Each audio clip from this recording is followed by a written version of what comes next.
ICE says it arrested nearly 250 people in a targeted operation in the Denver area last week. Yet ICE only released 8 of their names for us to fact-check their claim that all of the people they arrested have criminal records.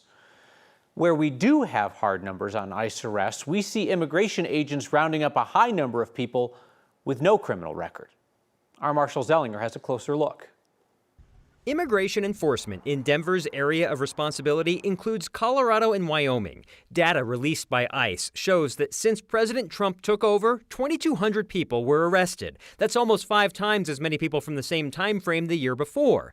A closer look at the data shows that 1/3 of those arrests, 702, had no criminal history. On June 11th, Congressman Gabe Evans was one of 6 Republican Hispanic conference members to send this letter to ICE, saying they're concerned, quote, "Your limited resources may be stretched to pursue individuals that do not constitute an immediate threat to public safety. We need to give absolute priority to every violent offender. Diverting limited resources to other objectives puts our national security at risk." In the 2 weeks after Evans sent that letter to ICE, 42% of the people arrested had no criminal history. As ICE ramps up its efforts, its ability to target people with criminal convictions goes down. Chloe East is an associate economics professor at CU Denver. She researches ICE arrests and the impact on job opportunities for U.S.-born workers. If construction companies aren't able to find workers for the construction sites, they're going to build fewer homes and they're going to hire fewer architects, they're going to hire fewer electricians.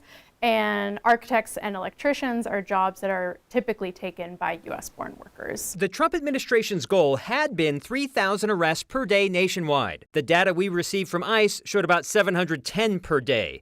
Yet earlier this month, border czar Tom Homan said the goal is going to be 7,000 a day. If that is the future goal of ICE, we should anticipate many, many more people without criminal convictions being caught up in immigration enforcement.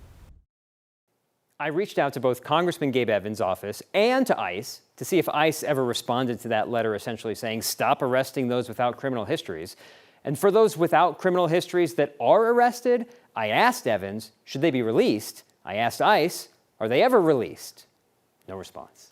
And when we talk about people who do have criminal records, right, that can mean a lot of different things, right? President Trump said they were going to go after the worst of the worst, that I assumed would be like, I don't know, murderers, rapists, like violent criminals. But you could say criminal record for somebody who like got popped for a Dewey 20 years ago. Right. The highest arrestee in 2025 and I believe 2024 in the same time frame was DUI. And the question is that someone you should be focusing on? And DUI can mean many things.